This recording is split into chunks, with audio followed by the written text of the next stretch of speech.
parti. Donc nous allons étudier ce soir un passage que nous citons dans la Haggadah en préparation à Pessah, puisqu'on est 30 jours avant la fête. Depuis Pourim, on a commencé la période des 30 jours avant la fête. Et donc on se prépare à Pessah, que ce soit spirituellement, par les études approfondies des passages qu'on cite dans la Haggadah, et bien aussi dans la Halachot aussi. Chacun, il faut qu'il achète des livres, qu'il lise. À l'époque, on dépendait d'un maître qui connaissait les lois et il devait les expliquer devant ses élèves. Aujourd'hui, grâce à Dieu, on a beaucoup d'ouvrages imprimés et que chacun donc doit se mettre dans l'étude des préparations de Pessah spirituellement, au niveau de la loi, de savoir ce qu'il faut faire. Et donc là, on va s'attarder sur le passage que nous citons dans la Haggadah, Bechol dor vador chayav adam. Dans chaque génération, un homme a l'obligation, lirot et atmo, de se regarder lui-même, de se considérer kehil ou yatsa mimitzraïm, comme si lui-même est sorti d'Égypte. C'est difficile, on le dit, c'est facile à le dire, mais comment ça peut se ressentir concrètement? Je n'étais pas en Égypte, et au contraire, on est certainement aussi en exil, nous aussi. On est dépendant des nations, on souffre, on est persécuté, on n'est pas libre de faire sa Torah Mitzvot tranquillement. Comment tu vas me dire? Oui, considère, chaque génération, peu importe la situation dans laquelle tu te trouves, même si tu es oppressé, même si tu es menacé, même si tu es massacré, tu sais, tu es sorti d'Égypte. C'est un grand mot. Et pourtant, on le dit tous dans la Haggadah. Et on le dit tous les jours. Et on le dit tous les jours. Les psukim du Rabbi. Les 12. Exactement, et ça fait partie des 12 passages de Torah que le Rabbi avait demandé que chaque enfant juif doit connaître par cœur. Et donc c'est intéressant de comprendre concrètement qu'est-ce que ça veut dire. Alors, c'est beau, c'est des mots. Et chez Nehemar, comme dit le pasuk lui-même dans la Torah, Ba'avurze, vous voyez, dans la Haggadah, Ba'avurze, c'est par rapport à tout ce qu'on a sur la table, soit du Seder, on dit Asa Hashem li betzeti mimitzrayim, par rapport à ce que Dieu m'a fait au moment de ma sortie d'Égypte. Alors maintenant, Pirouche Shapashul Bazé. Première proposition qu'on peut faire d'expliquer qu'est-ce que ça veut dire se sentir sortir d'Égypte dans chaque génération. D'ailleurs, la loi le dit, puisque on dit Chayav Adam. La phrase elle est forte, à l'obligation. Et en fait, nous on a dit lirot et atmo, de se voir lui-même, de se regarder lui-même. Et donc dans la halakha, on essaie de comprendre peut-être que ça veut dire les harot, de montrer, de montrer, d'agir, d'avoir un comportement qui montre qu'il se sent libéré. Comme si maintenant il sort de l'esclavage. Ça veut dire qu'en vrai, quand est-ce qu'on est sorti d'Égypte? Quelle date exactement? Le 15, dit ça. Le 15 au matin. Alors que dans le Tanya, où l'Admour Azaken il relève cette phrase, nous on dit Bechol Dor Vador, chaque génération on pense que c'est une fois par année. Et non, l'Admour Azaken il corse encore plus le sujet, il dit c'est chaque jour. Chaque jour, se considérer sortir d'Égypte. Pour nous, les journées, elles se suivent, elles se ressemblent. Comment je peux prétendre, à part un événement exceptionnel, comment je peux prétendre que ma journée d'aujourd'hui était sortie d'Égypte par rapport à hier, et puis celle de demain sera encore une sortie d'Égypte par rapport à aujourd'hui, où je vais comme ça. Donc, c'est-à-dire que c'est un peu prétentieux. Ça veut dire que d'après l'Admour Azaken, un juif doit réaliser qu'il y a une certaine forme de sortie d'Égypte qui se réalise l'Orag Betet Vabinsan. Pas seulement le jour anniversaire du 15 Nissan, on est sorti d'Égypte une fois par an, on fête cet événement. Chaque jour. Et d'ailleurs, ce que dit l'Admour Azaken dans Tanya, c'est une suite logique de ce qui est marqué dans la Mishnah. Il y a des gens qui me disent, oui, bon, ça c'est la Chassidoute. Mais regarde dans le texte dans la Mishnah. La Mishnah te dit, Mazkirin Yitziat Mitzrayim Bechol Yom. Il faut, tous les jours, parler de la sortie d'Égypte. C'est une des raisons pour laquelle, dans le schéma Israël, on a instauré de lire dans le schéma Israël, alors que le principal, c'est montrer à Dieu qu'on accepte son joug divin en disant Shema Israël, Hashem, Elokeinu, Hashem, Echad. Et après, on s'engage à Ve'afta et Hashem, Elokera, tu aimeras Dieu de tout ton cœur. Donc ici, il y a un engagement de la part du juif de dire j'accepte le joug de Dieu, j'accepte cette mitzvot, je vais aimer Dieu. Après, il y a le deuxième paragraphe. Vous allez servir Dieu de tout votre cœur. Mais qu'est-ce que vient faire le troisième paragraphe? il faut mettre les tzitzit, mettre les franges. Quel rapport ici? Ok, c'est une mitzvah comme l'autre. On aurait pu me parler de faire d'autres mitzvot qu'on a l'obligation de faire, que si je pourrais spécialement parler des tzitzit. Eh bien, en fait, c'est parce que là-bas, il y a marqué justement un long passage dans lequel, comment termine le Shema Israël, le troisième paragraphe, Ani Hashem Elokechem, Asher Hotzeti Etrem Me'eretz Mitzrayim, Liot Lachem Elokim Ani. Donc là-bas, on parle de la sortie d'Égypte. C'est le seul endroit dans les brachot, dans la tefila du matin, on parle de ça. Non, il y a plein. Mais dans le Shema Israël, qui était le minima, même à l'époque où on avait le temple, parce qu'on n'avait pas la Hamida, à l'époque, la Hamida qu'on a fait, que les Chachamim ont écrite, c'est pour remplacer le fait qu'on n'avait plus le temple et qu'on n'avait plus les sacrifices. Donc, ça veut dire qu'il y avait un minima de prière à l'époque du temple. Pas toutes les prières qu'on a aujourd'hui. La Hamida, etc. Ça, c'est venu après. Mais alors, qu'est-ce qu'on faisait comme prière? Ils disent qu'ils ont retrouvé dans des fouilles en Israël des tablettes dans lesquelles étaient gravés Shema Israël et les 10 commandements. Ils pensent que ça, c'était un petit peu le sidour, entre guillemets, de l'époque. Vu qu'il n'y avait pas besoin d'avoir l'action, parce qu'on avait encore les sacrifices, et que là-dessus-là est venu après qu'on ait perdu malheureusement le temple, qu'on espère retrouver très bientôt. Le premier temple. Oui. Le premier, ça. C'est la Tchèque Neset Agdola qui a instauré ça. Et, non, pardon. Non, excusez-moi, Mechila. C'est après le deuxième temple, parce que c'est là où, en fait, où les Chachamim ont instauré, dans la Gemara Brachot, c'est marqué là-bas. En attendant, pourquoi je dis tout ça? Parce qu'on parle de la sortie d'Égypte. Dans le schéma, mais c'était dans le schéma déjà, à l'époque du temple, où on ne faisait pas la tefila. Mais c'est quand même une mitzvah de lire le schéma tous les jours. C'est une mitzvah qui a toujours existé, temple ou pas temple. Donc, il y a le schéma, et on a rajouté dedans la paracha des tzitzit, rien que par rapport au fait qu'à la sortie d'Égypte. Comme ça, dans nos prières, on mentionnait tous les jours la sortie d'Égypte. C'est ce qu'a dit le Mishnah. Mazkirin Yetziat Mitzrayim Bechol Yom. On doit mentionner la sortie d'Égypte tous les jours. Mais Gamba Laïla, et pas seulement le jour, le matin, dans la journée, mais même la nuit. Donc c'est pour ça que même le soir, dans le schéma du soir, où pourtant on ne met pas le talit la nuit. Parce que le talit ne se met que le jour. Et donc quel est l'intérêt de lire la paracha des tzitzit dans le schéma du soir? Encore une fois, c'est pas tellement pour la mise à des tzitzit, c'est surtout pour parler de la sortie d'Égypte. Donc on doit mentionner dans nos prières, dans notre esprit, on doit avoir présent à l'esprit, donc on le fait par le fait de le dire, que, rappelle-toi, on est sorti d'Égypte. Et même dans la Gada, qu'est-ce qu'on dit? Yemeh chayecha yamim, qu'est-ce qui est marqué?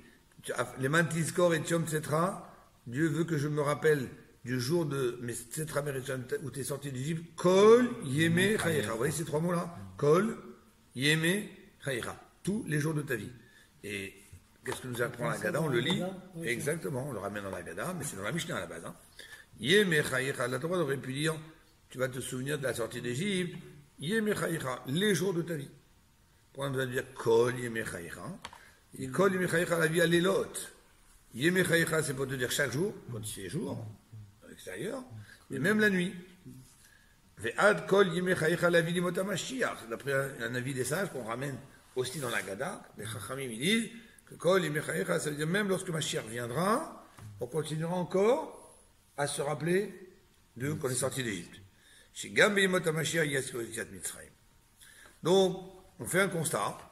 Chaque génération, la Demourazaken rajoute chaque jour, pas seulement chaque génération par période, comme ça de temps en temps, mais chaque jour, en correspondance avec le texte qu'on a vu, que chacun doit justement dans sa prière rappeler qu'il est sorti d'Égypte. Et donc, l'idée de se rappeler, c'est pas simplement de commémorer. De dire attention, n'oublie pas, tu es sorti d'Égypte. Et le lendemain, attention, t'as pas oublié hier que je suis sorti d'Égypte, donc il faut que tu te rappelles aussi que tu es sorti d'Égypte. Le but, c'est pas juste de se rappeler, c'est qu'il y a quelque chose à ressentir, à vivre comme une sorte de sortie d'Égypte que l'on fait chaque jour. Mais malheureusement, on ne la ressent pas, on ne la voit pas, on ne la capte pas parce qu'on vivote. On vivote, comme dans plein de choses, on perd la beauté de la chose, on perd la sensibilité de la chose parce qu'on le fait malheureusement machinalement. Et c'est ce qu'on va essayer de développer et de dire en fait en quoi ma petite journée d'aujourd'hui est une sortie d'Égypte, entre guillemets, par rapport à celle d'hier. Alors attention, c'est pas obligé que ce soit avec des miracles, traversée de la mer, comme dans l'Égypte. C'est une sortie d'Égypte. Vous savez, par exemple, il y avait, dans les premières années où le rabbi était rabbi, il avait l'habitude de rencontrer des fois des jeunes. Rabbi a beaucoup misé sur les jeunes. Et une fois, il y avait un groupe de jeunes, ils ont dit, bon, discussion à bâton rompu. Toutes les questions sont permises. Il y en a une fois qui a même demandé au Rabbi, mais à quoi ça sert un Rabbi? Bon, c'est les jeunes. Surtout les jeunes américains, très culottés, beaucoup de toupets. Mais dans une autre réunion, il y a quelqu'un qui a demandé au Rabbi, il a dit, on a entendu sur vous, vous faites des miracles. Est-ce que vous pouvez faire un miracle maintenant? Bon, on a fait un coup de magie, hocus pocus, parce que le Rabbi était un grand magicien. Et le Rabbi leur a répondu, il a dit, si de cette réunion, on va sortir, et que chacun d'entre nous va décider de changer un peu, ça c'est un miracle. La nature, c'est le contraire du miracle. Le miracle, c'est ce qui vient chambouler la nature. Tant qu'on suit notre nature, qu'on ne fait que ce qui nous plaît, que ce qu'on a envie, et là où ça demande un effort, eh ben, on est un peu fainéant. Alors, donc on reste sous la nature. Changer sa nature, ça c'est un peu un miracle. Et ça s'appelle un miracle. Là, ils pensent miracle, ça veut dire voir des faits exceptionnels, des faits extraordinaires. Oui, ça chamboule les lois de la nature. Quand quelqu'un il change sa propre nature, déjà, ça s'appelle aussi un miracle. Donc, on peut aussi trouver une sorte de sortie d'Égypte quotidienne dans cette idée-là. Alors, Vinémisé Mouvan, donc de tout ce qu'on vient de dire, en tout cas, on a compris et établi, en fait, la sortie d'Égypte, il y a plusieurs façons, plusieurs niveaux. Arishon, Aleph, Yitziat Mitzrayim Kimushetaba Parim Rishona. Il y a eu la sortie d'Égypte physique, concrète, comme ça s'est passé la première fois, il y a plus de 3500 ans. Chez Az, c'était quelque chose donc qui s'est réalisé matériellement. Il y a une deuxième sortie d'Égypte. Il y a la sortie d'Égypte qu'on revit, qu'on raconte à nouveau avec la Gada chaque année avec le 15 Nissan avec la fête de Pessah. Comme on faisait aussi à l'époque dans le Beth Amikdash quand on offrait l'agneau pascal, chaque veille de Pessah. Pendant 7 jours, manger de la matzah. Ça, c'est donc, on va dire, la période anniversaire pour rappeler l'événement.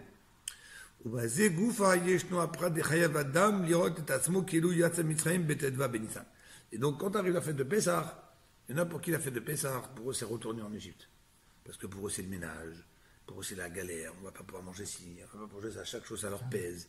Ça les contrarie. Et il faut laisser inventer des croissants cachés à l'épaisseur, des pâtes cachées à l'épaisseur, des baguettes cachées à l'épaisseur. L'impression qu'il va mourir de faim, le pauvre. C'est une catastrophe. Donc pour lui, on se demande s'il sort d'Égypte. Il y en a qui vous disent, ça, pour moi, je ne suis pas en train de sortir d'Égypte. Pour moi, c'est la vraie Égypte, le vrai esclavage. Et vas-y, et nettoie, et frotte, et machin. Bon, parce que les meilleurs juifs oublient souvent que la poussière, c'est pas Hametz. Donc on exagère un peu dans le grand nettoyage de Pessah. Concrètement, il faut savoir vivre la fête. Et c'est pour ça que notre dit, je t'ai donné une fête. En ce moment-là, tu dois te préparer, ne pas aller travailler, organise-toi, prends tes journées. Dieu t'a mis dans un pays dans lequel on t'offre des journées payées sans travailler. Oui, mais moi, après, si j'enlève sur mes jours, après, ça va m'enlever sur mes vacances à Eilat, mes vacances en Israël, et mes vacances à je sais pas quoi. Ok, tu fais des calculs. Dieu t'a donné ces jours-là pour que tu vives ta fête. Et que quand tu vas vivre ta fête, tu vas pouvoir profiter pleinement de la fête. Ouais, bon, moi j'ai d'autres calculs, j'ai des vacances. Ok, c'est encore une fois, on ne veut pas sortir d'Égypte parfois. On veut rester dans notre petite Égypte, dans notre petit cocon, dans notre petite façon d'organiser notre vie. Dieu il vient et te dit arrête, oublie tout, sors, matzah, oublie le chametz, oublie tout ça, reviens au naturel, reviens. Tu vas voir, c'est exceptionnel. Tu vas vivre tu vas sentir que ça t'a donné des forces pour surmonter des tentations durant l'année, encore une fois, il faut vivre un Pessah. C'est ce qu'on est en train de dire ici.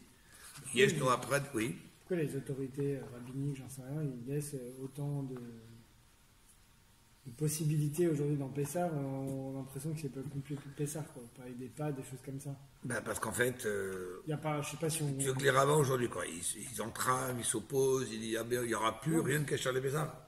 Il y a que la matzah et du vin. Non, comme vous avez dit, les croissants cachers. Là, on va à l'extrême. Ou les pizzas cachères. Des choses qui n'étaient à la base pas cachères et ils deviennent aujourd'hui cachères.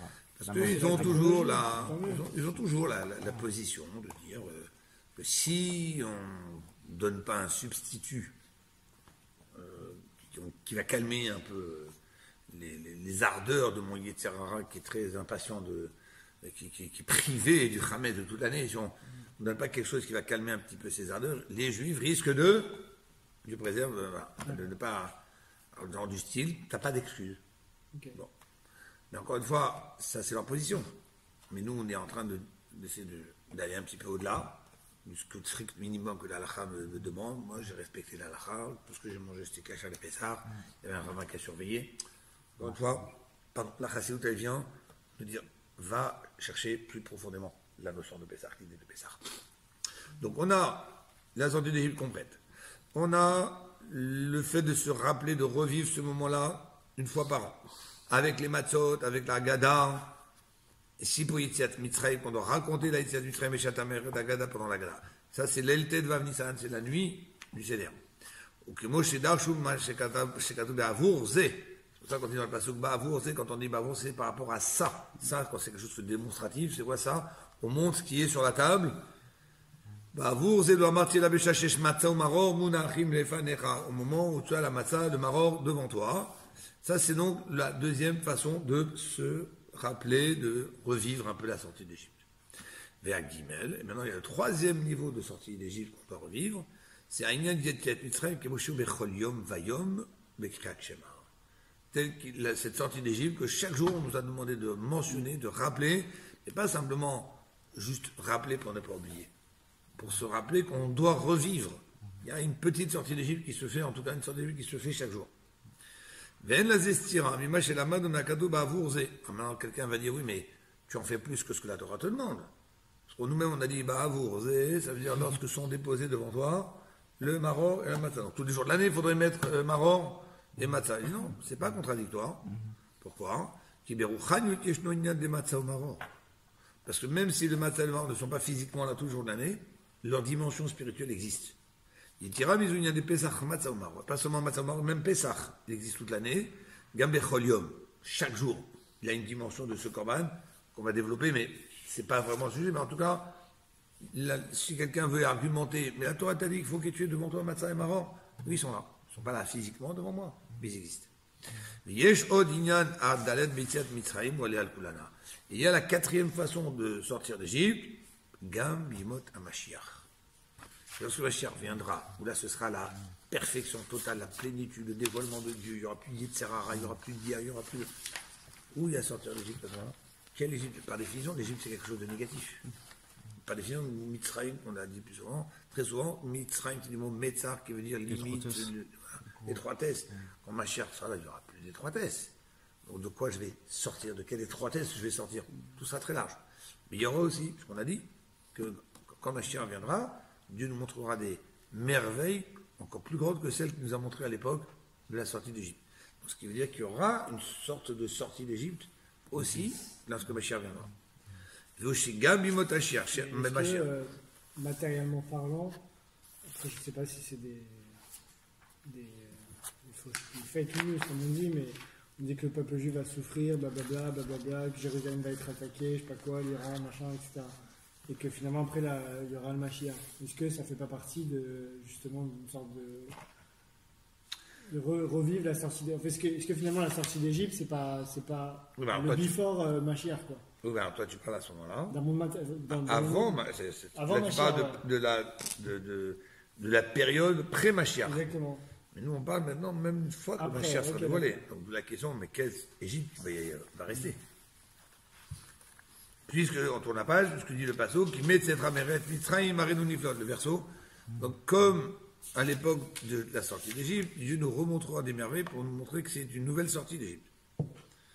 Comme je me farais Bezoar, entre parenthèses, le rabbi nous dit, tu veux chercher quelques références comme quoi, quand Mashiach viendra, il y aura aussi une sortie d'Égypte, va voir dans le Zohar. Y-a-t-il la voix Yuniflot, Afilo Berech, Haniflot, Shaleb et Mitzrayim? Que ce qu'on raconte, nous, comme quoi il y a eu des merveilles exceptionnelles au moment de la sortie d'Égypte, que maintenant on les connaît déjà ces merveilles. Eh bien, lorsque viendra le Mashiach, il y aura des merveilles qui seront encore plus émerveillantes. C'est-à-dire que si déjà nous on nous remontrait maintenant les mêmes merveilles qu'il y a eu à la sortie d'Égypte, on serait bouche bée. Mais quand Mashiach viendra, ce seront des merveilles qui vont encore dépasser les merveilles de la sortie d'Égypte. En plus. La Falpikengam Asias Kurikat Mitzrayim. Donc on va dire que Après tout, avec l'élévation qu'on va grandir, avec Mashiach, il va pas sortir d'Égypte. Et là, chez Zéinian, Shel Tafel. Seulement, là, on va rentrer dans une notion de quelque chose qui va être secondaire, c'est-à-dire ce ne sera pas le principal dans la vie de Mashiach, ce ne sera pas de se rappeler la sortie d'Égypte comme aujourd'hui, on parle de ça tout le temps, ce sera secondaire, c'est-à-dire ce sera quelque chose qui va se faire presque automatiquement. Donc au final, de tout ce qu'on vient d'expliquer, qu'est-ce qui ressort? Obligation de se sortir d'Égypte à 4 niveaux. Il y a eu la première fois, le rappel chaque année, le ressenti chaque jour, et savoir qu'il y en aura aussi quand Mashiach viendra. Les hommes qui mettent, etc., c'est pour ça que le Passouk 6, il dit, et comme à l'époque, au jour, au pluriel, à UX, des jours, comme à tes jours de sortie d'Égypte, Dieu nous montrera des merveilles, chez Mitzrayim, en fait, c'est cette sortie d'Égypte, et d'ailleurs, d'après certains commentateurs, depuis qu'on est sorti d'Égypte. C'est vrai qu'entre-temps, on est rentré en Israël, on a construit le Beth Amikdash, etc. Mais étant donné que le Beth Amikdash n'est pas resté, il n'a plus détruit, donc ça veut dire que ce n'était pas le top des Beth Amikdash. Et c'est comme si, en fait, que depuis la sortie d'Égypte, jusqu'à pas seulement là, parce que nous on pense que la sortie d'Égypte, elle a été couronnée par la rentrée en Israël. La sortie d'Égypte, ça y est, enfin rentrer en Israël, c'est notre pays, on est chez nous, on s'organise. Donc a priori, pour nous, la sortie d'Égypte s'arrête là. Eh bien non. Donc, il faut regarder la sortie d'Égypte jusqu'à que Mashiach vienne. Depuis la sortie d'Égypte jusqu'à la vie de Mashiach, tout ça, c'est le parcours de la sortie d'Égypte. Et même le temple, etc., c'est un moment fort dans notre vie, mais qui va nous a donné des forces supplémentaires pour finalement préparer cette grande sortie d'Égypte qui n'est pas terminée en fait. Donc c'est comme si c'est une sortie d'Égypte en train de se construire, mais quand est-ce qu'on pourra dire finalement qu'on est réellement sorti d'Égypte? C'est quand Mashiach va se dévoiler. Mais c'est quand même la première sortie d'Égypte qui a donné le coup de départ. Et ça c'est très important. C'est ce qu'on appelle dans la Torah, ça s'appelle ouvrir le chemin. Et Rav, il y a pas un autre Pessah chez nous ou quelque chose comme ça? Si, c'est un Pessah de rattrapage. De rattrapage, mais ça, on ne le compte pas justement. Je sais pas si. Non, mais justement, qu'on a, c'est rattrapage par rapport au premier. Ok. Voilà. Mais on ne considère pas que c'est une autre sortie d'Égypte. On considère que c'est on va dire une façon de compléter le premier Pessah. Maintenant, l'idée quand même, tout a démarré par la première sortie d'Égypte, c'est-à-dire que quand Akadosh Baruch Hu a fait une sortie d'Égypte, il nous a fait vivre une première sortie d'Égypte, concrètement, physiquement, c'est que ça a apporté dans le monde une force nouvelle, une capacité de pouvoir faire sauter des barrières, pousser des murs. Et c'est justement là où l'être humain, il doit comprendre que si ce n'était pas qu'à un moment, Akadosh Baruch Hu vient nous faire un cadeau, de pouvoir se surpasser, eh bien, on serait resté dans nos conditions humaines, certes avec une progression, mais une progression qui aurait été très limitée. Par exemple, on voit que, si je vous pose la question, combien on a tellement progressé dans la science, dans les découvertes, entre l'an 500 et l'an 1500, entre le 5e siècle et le 15e siècle. Qu'est-ce que l'homme a tellement évolué? En 1000 ans. Rien. L'homme? Ouais. Comment il a évolué? Au niveau de la science. Bah, entre 5e et 15e siècle, je parle. 15e. Ah, pardon. Je dois comparer jusqu'au 15e, 16e siècle. Sans doute énorme aussi. Ben non. Non, les constats sont très, très maigres. C'est aucun progrès. Des petites choses, des petits progrès, bien sûr, c'est normal, c'est le propre de l'homme qui réfléchit, qui découvre les choses. Mais si je dois comparer maintenant à ce qui s'est passé entre le 15e siècle et le 20e siècle, ou même encore plus court, qu'est-ce qui s'est passé entre le 17e siècle et le 18e siècle, en 100 ans, en 200 ans, on a fait un progrès, aucune commune mesure, et ça n'arrête pas. Il s'est passé quoi? C'est Dieu qui a fait un cadeau. C'est marqué dans le Zohar. Que Dieu ouvrira les portes de la sagesse dans le 6e centenaire du 6e millénaire. Vous pouvez rappeler ce qu'est le Zohar? Le Zohar, c'est la partie profonde ésotérique de la Torah. Il y a des secrets là-bas. Donc c'est le 6e centenaire du 6e millénaire. Qu'est-ce que ça vaut en année juive? 6e centenaire. Ça veut dire, on est déjà on a déjà révolu 5000 ans. On a dit qu'on est dans le 6e. Quand est-ce qu'on est dans le 6e millénaire? Ben, c'est quand on a déjà passé 5 millénaires. Là, aujourd'hui, on est au 20e siècle ou au 21e siècle? 21. Pourquoi 21e? Parce qu'on a passé 2000. Parce que les 20 sont révolus. On est en train de vivre le 21e. Même qu'on est en 2000 quelque chose, mais quand on sera en 2100, on aura fini le 21e siècle. Donc la même chose. Quand on a vécu 5000 ans, donc on rentre dans le 6e millénaire. Le 6e centenaire du 6e millénaire. Il est passé. C'est-à-dire qu'on a déjà 500 années qui vont se passer. Et quand on va être dans l'an 5501, on est donc on est en train de vivre le 6e millénaire, parce que 5000 ans sont derrière. Et quand on sera en l'an 5500, on commencera déjà à entamer le 6e centenaire. Vous suivez ou pas le compte? Eh bien, 5501. C'est il y a combien d'années? Parce qu'on est en 5779. Il y a à peu près 278 ans. C'est-à-dire que si on enlève par rapport à 2019, vous enlevez 278 ans, ça vous fait combien? 1740. 1740 à peu près. C'est quoi 1740? C'est le siècle des Lumières. Exactement. C'est les Lumières. Ça veut dire que c'était prévu que Dieu ouvrira les portes de la sagesse.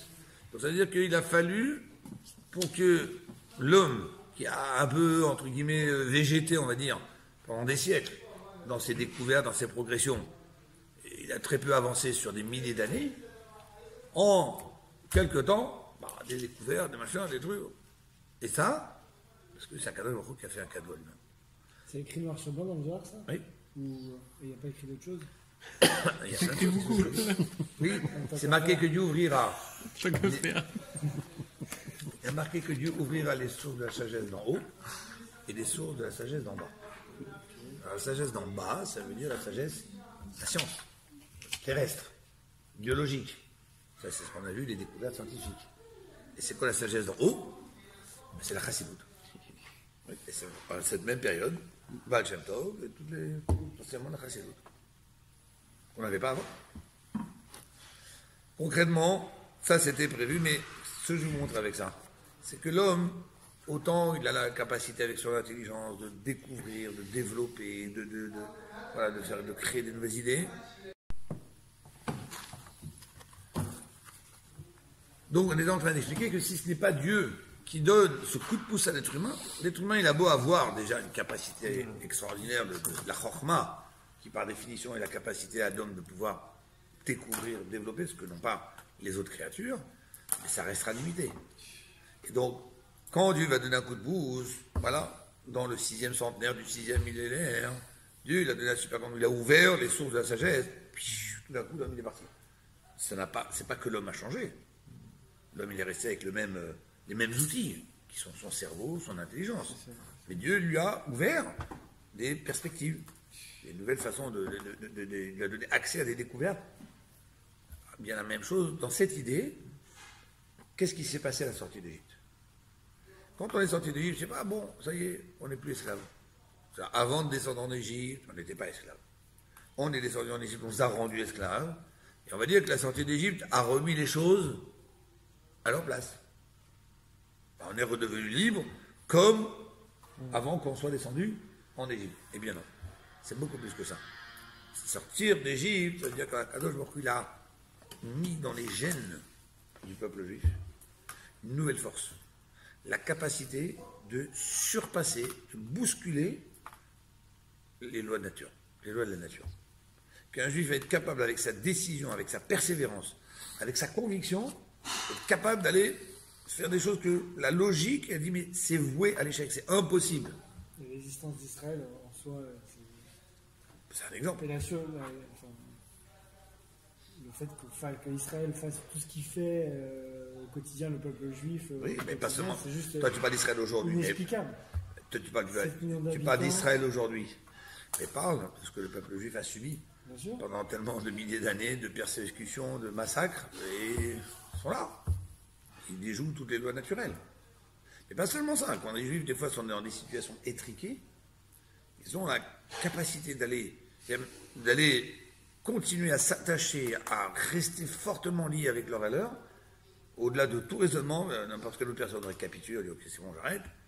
Mais non, il va être capable d'aller au-delà et il va retourner des situations. retourner des situations. Mais cette force-là, c'est une force qu'on a acquise depuis la sortie d'Égypte. La sortie d'Égypte, c'est Dieu nous a offert en cadeau. Je t'ai fait sortir d'Égypte. Je t'ai élevé à un rang, à un niveau d'être humain, hors du commun des êtres humains qui existaient jusqu'à ce moment-là. Ça, c'est la sortie d'Égypte. Et ça, il faut se le répéter. Parce que, encore une fois, la sortie d'Égypte n'est pas un événement qui s'est passé il y a tant d'années. Et que c'est un événement qui fait qu'on a recouvré une liberté qu'on nous avait enlevée et donc on a remis les choses à leur place. On n'a pas simplement remis les choses à leur place. Dieu a pris le peuple juif et l'a soulevé. Il a soulevé à un rang de créatures, d'êtres humains qui sont capables d'aller briser, d'aller déjouer les lois de la nature. Par rapport à ce développement de la science et des découvertes et de la technologie assez récent, ça c'est dans le monde, dans le monde profane, on va dire. Mais si on voit... On va dire terrestre. Terrestre. Mais de l'autre côté, ce qui nous intéresse, à mon avis, c'est le monde spirituel et religieux. On a vu malheureusement, qu'avant, il y a très longtemps, les gens se transmettaient la Torah par voie orale, ils arrivaient à la retenir par cœur, et que Rashi s'adressait à un enfant de 5 ans, et à 5 ans, il pouvait tout comprendre, et aujourd'hui, notre petit cerveau, il ne peut pas faire tout ça. Alors, qu'est-ce que vous voulez dire avec ça? Alors, Oui, cette ouverture? Vous voulez poser une question? Non, alors que, inversement à la technologie et au monde scientifique qui a évolué de manière très importante, notre petit cerveau d'être humain dans le monde spirituel, il ne peut pas emmagasiner les mêmes choses, etc. On n'a pas vu des Yahonavi, etc. D'accord, j'ai compris. On n'a pas plus de dévoilement qu'avant au regard de ce cadeau. On n'a pas cette capacité d'emmagasiner beaucoup de choses spirituelles comme avant. Deux choses. D'abord, il faut savoir que même la progression scientifique leur a dit que pourquoi Kadosh Baruch Hu, s'il veut nous faire un cadeau, il est obligé aussi de nous dire que vous allez faire des découvertes scientifiques. Parce que c'est tellement important de faire des découvertes scientifiques. Imaginons qu'on n'aurait pas fait ces découvertes scientifiques.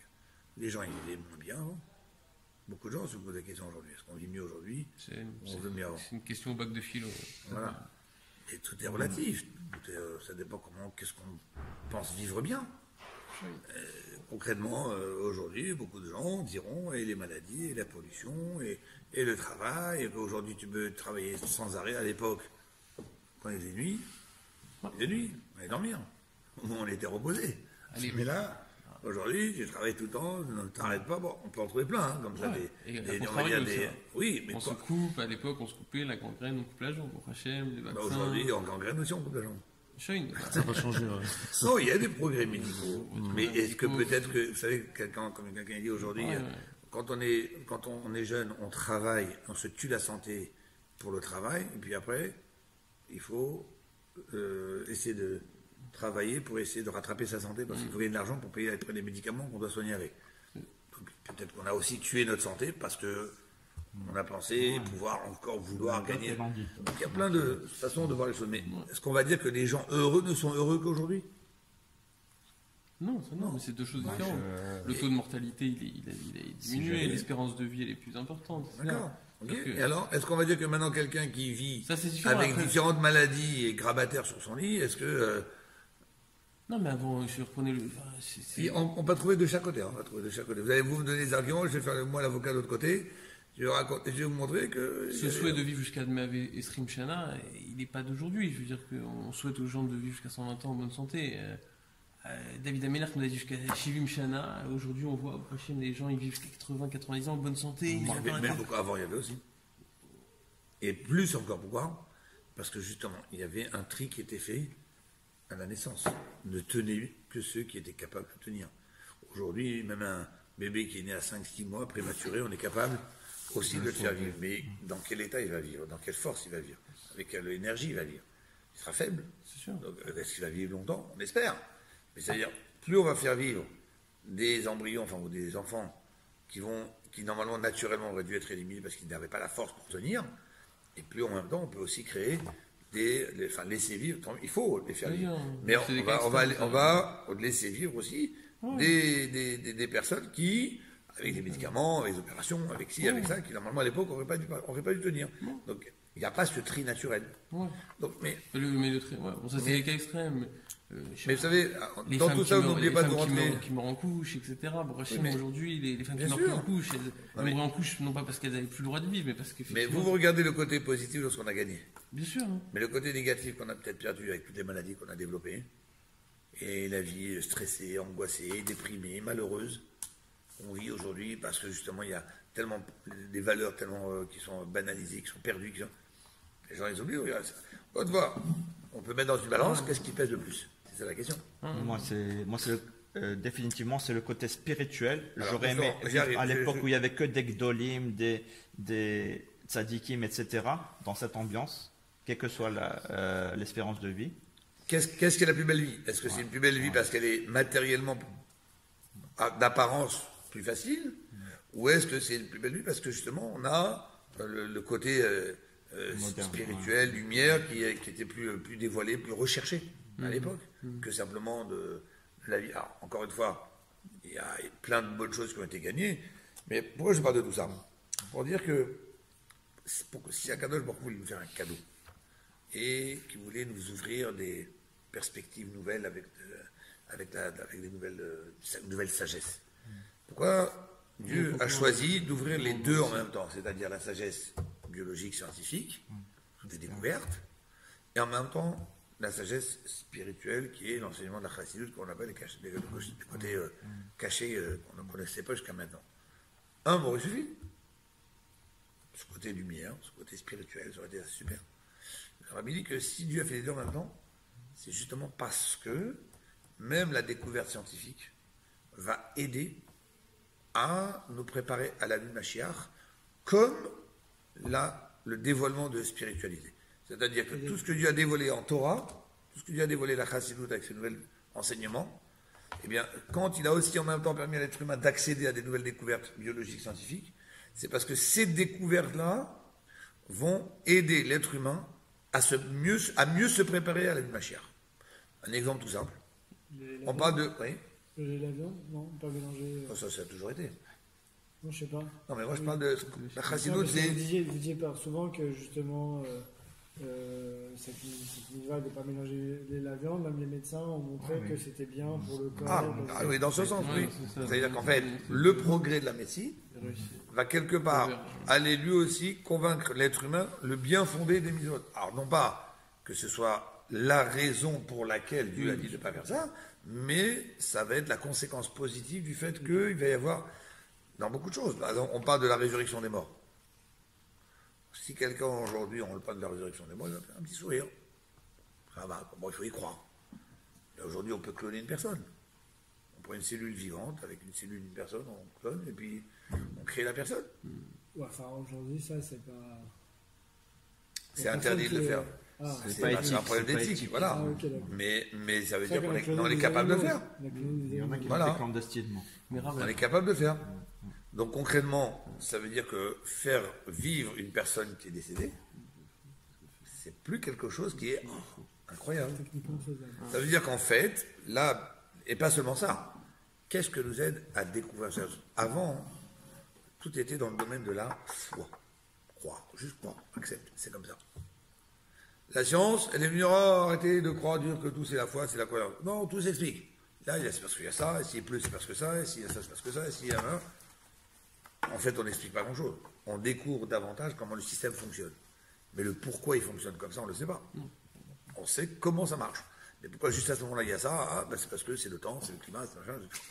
C'est pas toujours prévisible, c'est pas tout le temps dans les normes de ce qu'on pensait, etc. Mais au fur et à mesure, les gens se sont détachés de leur foi en Dieu. En disant, avant, on disait, c'est le bon Dieu, prie, c'est le bon Dieu. Maintenant, on dit, prie au bon Dieu, va avoir un bon médecin, va avoir un bon professeur, va avoir un bon médicament. Et puis après, on s'est aperçu que les maladies étaient de pire en pire. Donc, bon professeur, pas bon professeur, quand vous connaissez le meilleur professeur de la Terre, quand tu passes à quelqu'un qui atteint la maladie, il atteint la maladie. C'est fini. Ah oui, mais on n'est pas encore capable, on a progressé, on en a soigné certaines. Ok, mais il en reste toujours malheureusement des gens qui partent et qui font que.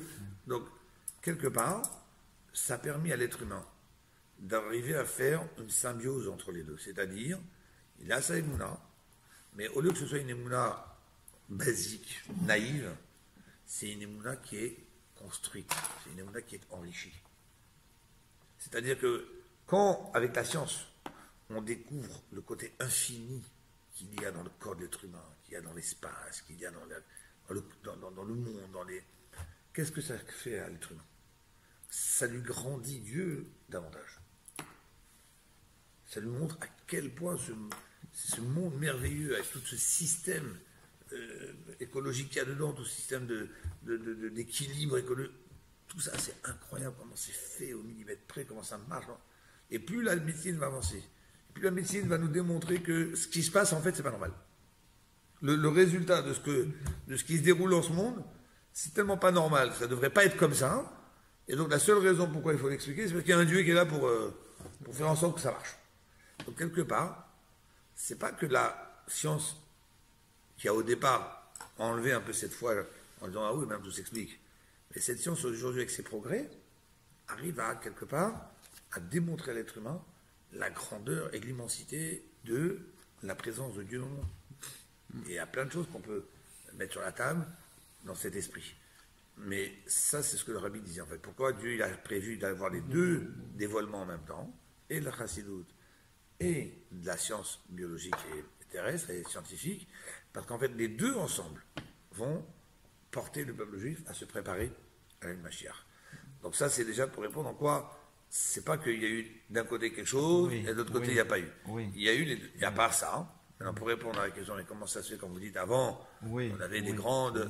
Alors, il ne faut pas oublier qu'on a quand même ici un revers d'un passif, c'est-à-dire le fait qu'on a perdu le temps, qu'on a été exilé, qu'on n'avait plus nos maîtres, etc. Donc, c'est sûr qu'il y a ce qu'on appelle une descente des générations. Pourquoi? Parce que c'est quand, justement, le juif, il atteint le plus bas niveau dans l'exil, dans l'obscurité, que c'est là où il est en train de préparer et de réaliser la mission pour laquelle il est sur Terre. Et c'est justement dans cet état des choses-là où volontairement Dieu il fait que la lumière se voile et que le juif à ce moment-là, tout en étant voilé, va faire un travail de chercher Dieu dans sa vie de toujours, dans son esprit, dans son travail, dans son foyer. C'est là où il prépare la Mashiach. La Mashiach, c'est pas pour des anges qui, eux, sont proches de Dieu. La Mashiach, c'est justement réaliser dans un monde très difficile, dans un monde très obscur, spirituellement parlant, d'amener, nous, par notre effort, la lumière, par la Torah et Mitzvot qu'on est en train de faire, de propager, d'expliquer. Et c'est pour ça qu'il y a cette descente. Parce que c'est la mise en condition pour pouvoir réaliser notre mission. Donc ma conception des choses que j'ai évoquées tout à l'heure, que j'aurais aimé, si j'avais le choix de vivre avec les grands sadikim qui avaient avant, je suis pas d'accord. les grands sadikim, etc. Regarde, je suis pas d'accord. Tu sais pourquoi je te dis ça? Parce Eliyahu Hanavi, Shmuel Hanavi, etc. Les Avot, etc. Que ce soit un désir, c'est bien. Un désir, c'est une idée. Non, qu'avec, après, on aurait envie, nous, d'avoir ces grands sadikim autour de nous, bien sûr. On a le désir, il faut l'avoir. Mais c'est pas pour autant qu'il faut penser que ce qu'on fait maintenant n'a plus de valeur par rapport à avant. Non, pas du tout, voilà, de toute façon, regardez, si on doit comparer les générations, on est des zéros par rapport aux géants d'avant. Non, mais c'est dans ce sens-là. Mais d'avoir ce désir de devoir les retrouver, de revivre avec cette vie, bien sûr. Mais en même temps, savoir que c'est nous qui sommes en train de réaliser, de finaliser la mission. C'est ça. Et c'est quelque part la destruction du Beth Amikdash. La destruction du Beth Amikdash, c'est celle qui a permis de basculer dans la période messianique. Tant qu'on avait le Beth Amikdash, on ne peut pas parler de Mashiach. Mashiach, c'était justement ramener le Beth Amikdash qui sera construit par Dieu lui-même. Mais tant qu'on avait un Beth Amikdash, on ne peut pas parler de Mashiach. Donc, de dire, en allant guider ce moment où il y avait le temple, on était dans notre souveraineté, qu'on avait la Torah et Mitzvot qui était florissante et largesse, etc. Bien sûr qu'on veut ce moment-là, mais on le veut tout en sachant que ce qu'on passe maintenant, c'est pour arriver à une largesse spirituelle qui est sans aucune commune mesure avec la largesse spirituelle qu'on a connue à cette époque. Donc, ce qu'on a connu nous donne comme une envie, nous donne comme un petit goût, pour avoir envie de dire, mais quand est-ce qu'on va retrouver ça? Et qu'est-ce qu'on nous dit? C'est pas que tu vas pas retrouver que ça. Tu vas retrouver encore plus que ça. Mais pour avoir envie de retrouver quelque chose, il faut déjà y avoir goûté. Il faut déjà en avoir entendu parler. Et c'est pour ça qu'il y a eu cette période de faste pour nous dire, t'as vu ce que c'est? Mais imagine quand Mashiach reviendra, c'est démultiplié. Alors je veux. On sait s'il va être reconstruit exactement au même endroit. Bien sûr. C'est l'endroit définitif, c'est l'endroit que Dieu a choisi pour l'éternité. Et vous connaissez le petit mur? Le Katanwol? Le Non. Kotel? Bon, c'est dans les fouilles là? Non, en haut. En fait, c'est plus loin que le Kotel. Là où tout le monde prie, je ne sais pas si vous connaissez, il y a un peu après les fouilles, on ne descend pas, on continue. À droite, c'est le prolongement du mur. Il y a ce qu'on appelle le petit mur. Et apparemment, c'est l'endroit qui serait le plus proche du. Dans les tunnels en dessous? Non. Ah, Non, surface. Ils ont creusé là-bas aussi. Non, c'est même pas creusé, c'est dans la continuité du Ah, dans mur, l'arcade, là. quand on rentre dans l'arcade, en dessous de l'arcade là-bas? Exactement, mais c'est un tout petit mur. Hein. Justement, il y a personne, il y a 2-3 personnes qui prient mais comme jamais. Et apparemment, c'est l'endroit le plus proche. En attendant, nous, on ne veut plus être barricadés derrière ces murs. On veut voir le réel. Alors maintenant, revenons à notre sujet. Donc, on était en train d'expliquer que sortir d'Égypte, c'est un moment où Akadosh Baruch Hu, il a soulevé le peuple juif et il leur a donné la capacité de pouvoir faire sortir des barrières de l'être humain qu'il a été jusqu'à maintenant. Et donc, sans cette sortie d'Égypte, on n'aurait jamais pu faire tout ce qu'on a fait, recevoir la Torah, faire avancer le monde. On serait resté limité. Vous voyez la différence entre la façon dont les non-juifs vivent et celui qui est juif vit. Celui qui est juif, il a en lui une parcelle de Dieu.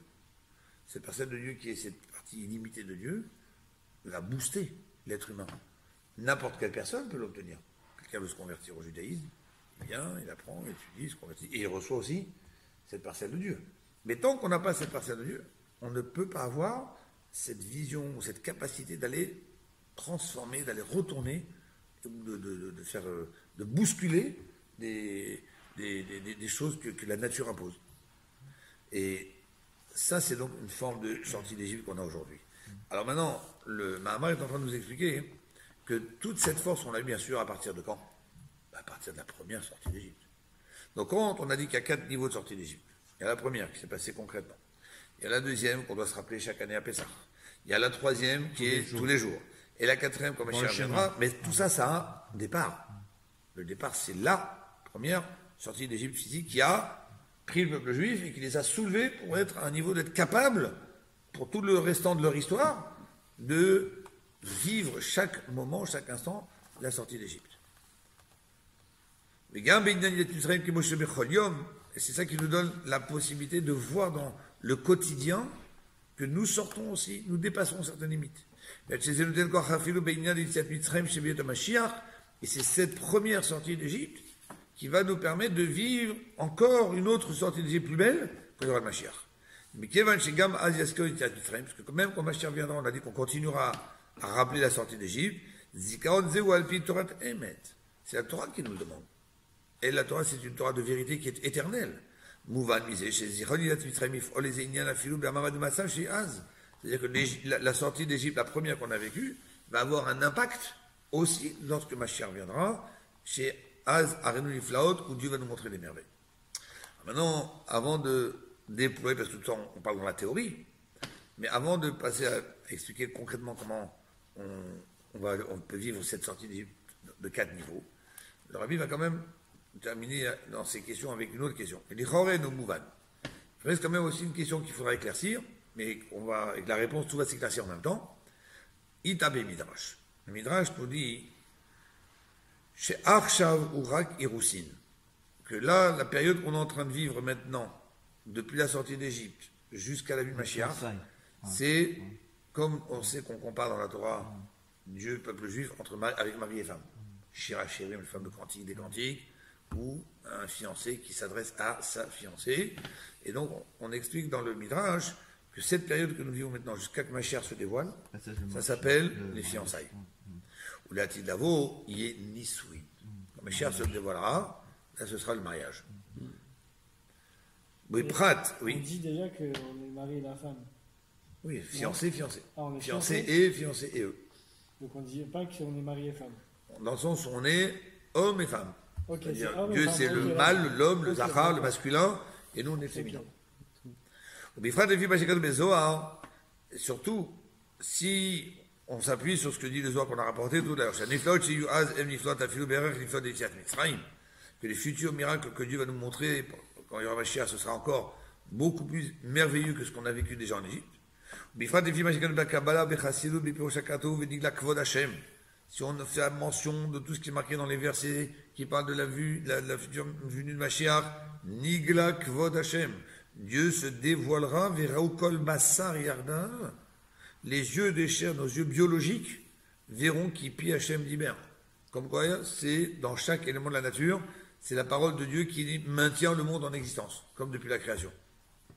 Shakavana Benigla Kvod Hashem, Ushazia Gilu Birchvodo Beatzmo, Shel Melech Malach Amlachim Akadosh Baruch. On pourra voir avec nos yeux de chair Dieu. Quand on dit des choses, c'est bien, on est content, on nous l'annonce, ça c'est super, mais essayez de comprendre un petit peu la dimension de ce qu'on est en train de dire. Si je vous demande aujourd'hui, est-ce que vous serez capable de voir l'intelligence? Capable, on est capable de comprendre qu'il y a quelqu'un qui est intelligent là, par rapport à ce qu'il fait, avec mon intelligence, je suis capable de dire cette personne-là, elle a de l'intelligence. Celle-là n'en a pas, cet animal n'en a pas. Mais voir avec mes yeux biologiques une image, quelque chose qui s'appelle une intelligence, je ne peux pas.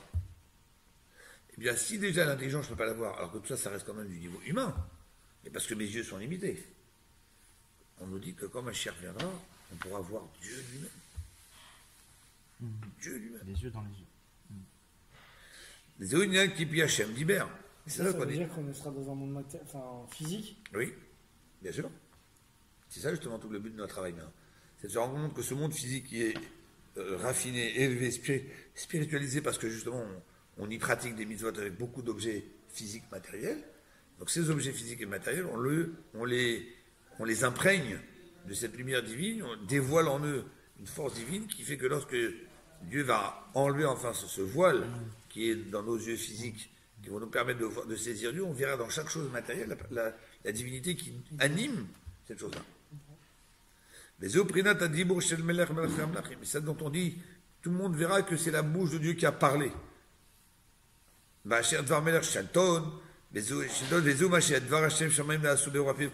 on donne plusieurs psukim, que par la parole de Dieu les cieux ont été créés, et par le souffle de sa bouche tous les éléments de l'univers, et quand Mashiach viendra, ça on verra cette parole de Dieu, cette énergie de Dieu qui anime chaque chose dans le monde. On verra l'action du Créateur dans chaque créature, comment cette créature à lui, on percevra directement la divinité qui est dans cet objet-là, qui lui donne la possibilité d'exister. Dans toutes les dimensions. Donc si c'est comme ça, comment tu dis qu'à ce moment-là on va parler encore de la sortie d'Égypte? Qu'il y aura une quelconque influence de la sortie d'Égypte, mais on va arriver à un summum de perfection avec la divinité, qu'il n'y a pas besoin de sortir de nulle part. Alors on va commencer l'explication, on finira la semaine prochaine. Le point central de tout ce qu'on a parlé jusqu'à maintenant, qui nous essaie de vous faire comprendre c'est quoi ces 4 niveaux de sortie d'Égypte, même quand Mashiach reviendra avec tout ce qu'on a développé. Chez Mitzrayim, il y a des Metzarim ou Gvulim, qu'on a répété déjà ce soir plusieurs fois. Mitzarim, la racine du mot Mitzarim, c'est du mot Metzar, qui veut dire étroitesse, limite. C'est ce qui explique comment il y a pu avoir une Égypte concrète, et comme elle était à l'époque, c'était le pays le plus débauché de cette époque-là où les Juifs sont descendus en Égypte, que ce soit en idolâtrie, en dépravation. Mais pour qu'il y ait un pays si négatif, qui fasse limite, qui empêche, qui voile la présence de Dieu, parce que Dieu il est présent partout, même en Égypte. Mais en Égypte, comme dit Pharaon, je me suis fait tout seul. Et à moi. Dieu, on l'a vu la dernière fois, quand Moshe Rabbeinu il a venu lui dire, tu sais, le Dieu des Hébreux m'a envoyé te dire de libérer son peuple, qu'est-ce qu'il a dit Pharaon? Il a dit, qui est Dieu pour que je l'écoute?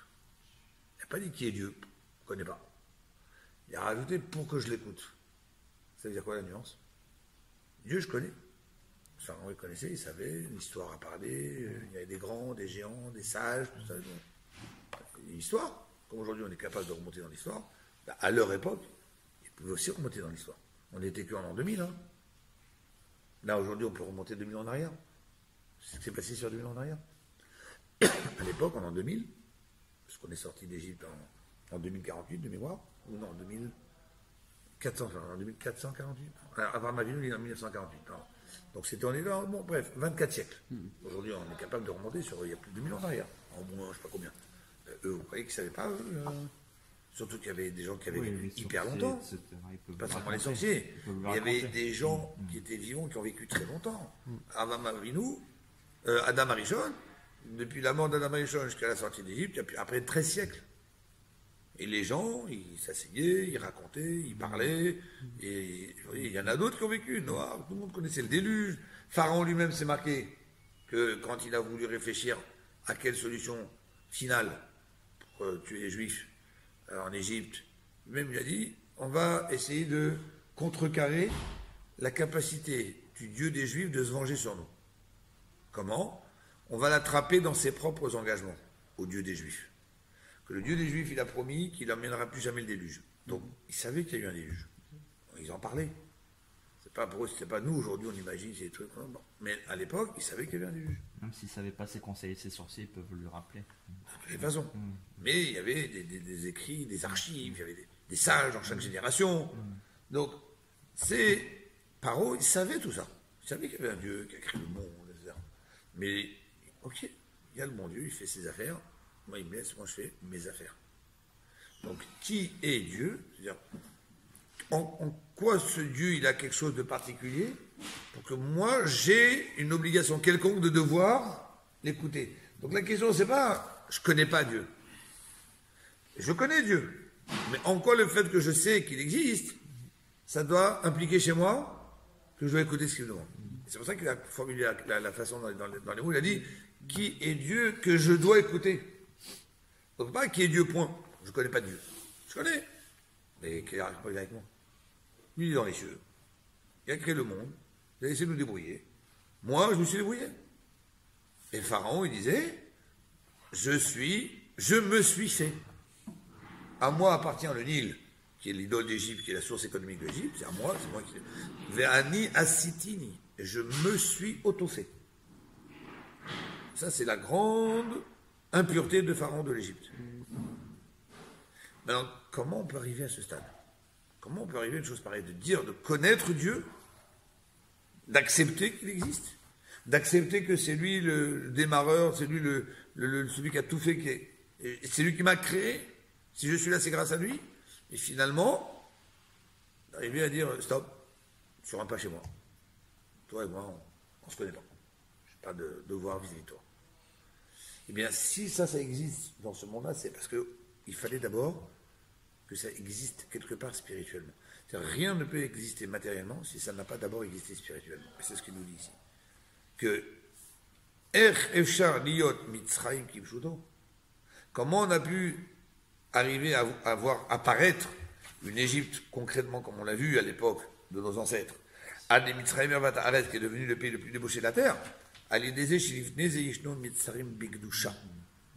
parce que d'abord, la notion de limite, de limiter à Kadosh, que Dieu s'est imposé des limites, Dieu l'a d'abord fait de façon spirituelle. Parce que la limite existe spirituellement, alors par répercussion, elle peut aussi exister matériellement. Metzarim milachon metzaruk gvul, comme on l'a dit, c'est donc une frontière, une limite. Metzaruk gvul arishon ou tzimtzum arishon, où a existé la première limitation de Dieu sur lui-même, pour qu'après la notion de limitation existe dans une autre forme, même plus grave selon avec le libre arbitre de l'être humain qui est capable de transformer les choses encore plus dans le mal. C'est lui-même Dieu qui s'est limité. Comment ? Eh bien pour laisser la place, un espace dans lequel le monde va pouvoir exister. Si Dieu se dévoile complètement et ne cache pas sa lumière, le monde ne peut pas exister. Pourquoi ? Parce qu'en fait, quel va être l'objet ou la créature qui va pouvoir avoir une forme quelconque, comme si c'était une forme à part de Dieu, mais si Dieu se dévoile, cette forme-là ne peut plus, va fondre, elle n'existe plus. Il n'y a que Dieu qui va apparaître derrière cette forme, puisque elle-même, elle n'existe que grâce à la lumière de Dieu qui est en elle. Peut-être on peut prendre un petit exemple, vous savez, les films qu'on avait à l'époque, les Super 8, là, les 8 mm. Là. Vous savez, il y avait un projecteur, qui a une lumière blanche. Et vous aviez des films, vous savez, des petites pellicules là, de films avec des images là, qui se succèdent les unes dans le négatif. Donc, qu'est-ce qui fait qu'on voit une image sur l'écran? Si j'enlève le négatif, je me mets devant, je vois une lumière blanche, tout simplement. C'est le fait qu'il y a un voile qui passe devant cette lumière. Donc la projection derrière ce voile qui passe devant donne une apparence d'une forme, quelque chose. Tiens, il y a des images, il y a des formes, mais à la base c'est une lumière. Alors comment une lumière blanche, elle peut donner ces formes-là? Il y a le voile devant. Donc le voile n'est là que pour permettre de laisser apparaître quelque chose qui serait existant en dehors de Dieu. Maintenant, si la lumière, je la pousse, je mets une ampoule qui était démesurée par rapport à la qualité du film plastique, là c'est en plastique, et que du coup ça a fondu, tellement la lumière elle est puissante, elle est chaude, j'ai fait passer le film, hop, il a fondu. Je vais avoir quoi sur l'écran? Du blanc. Si Akadosh Baruch Hu se dévoile, qu'est-ce qui peut tenir et faire opacité sur Dieu pour donner une apparence d'une créature? Rien. Donc il a fallu qu'Akadosh Baruch Hu se cache, diminue sa lumière, pour laisser qu'il y ait des créatures qui prennent une forme et qui existent. Ça, c'est le premier Égypte spirituel, le premier Metzarim, la première limite spirituelle. Et parce qu'elle a commencé à exister dans la spiritualité, dans la Gdusha, parce que c'est voulu par Dieu, après, l'être humain, il a un libre arbitre. Lui, il peut prendre ses forces divines et les limites que Dieu a créées de lui-même, et malheureusement, s'écarter davantage de Dieu avec son libre arbitre dans le mal. Au lieu de chercher à enlever cette opacité pour se rapprocher de la lumière, l'être humain, par son libre arbitre, malheureusement, il veut prendre de l'écart, il veut pousser Dieu le plus loin possible. Dieu, c'est dans les cieux. Moi, sur la terre, tu me laisses tranquille. Dans ma vie de tous les jours, à la synagogue, je veux bien, mais en dehors de la synagogue, pas me parler. Mitzvot, je suis chez moi, je fais ce que je veux. Par rapport, Donc on va faire ça, on vous dira la semaine prochaine. par rapport au drage que vous avez fait